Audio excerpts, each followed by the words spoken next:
Hi guys, here's none other than Anna. Today we're gonna find out about the building site. Let's go!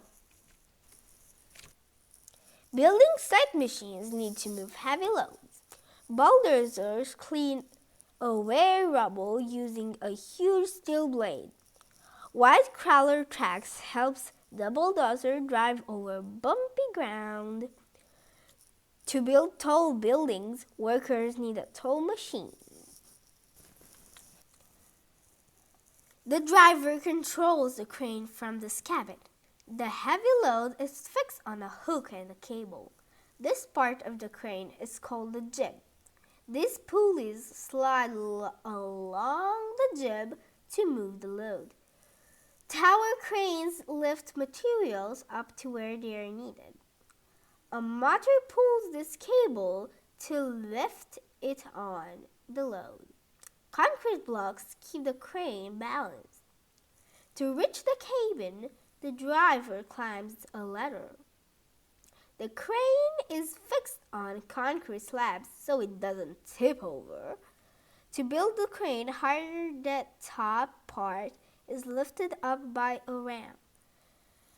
Then a new section of crane is lifted and slotted into the space. It's practically building itself. A digger scoops up rubble and digs earth. The arm works by using hydraulics.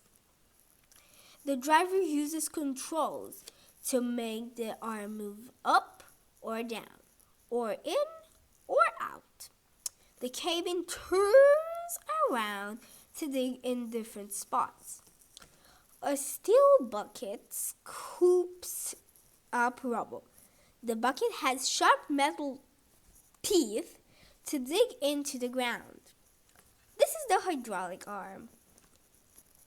Its boom arm moves up and down and in and out. The driver uses joysticks to control the boom and the bucket. I've never seen a woman in this kind of truck. A truck brings a material called concrete to the building inside. Inside, metal blades mix chalk, sand, and water to make concrete. The concrete then pours down a chute. This was all for this evening. Make sure to stick around to see farm machines because this is what the next video is gonna contain. Subscribe if you didn't already. Bye!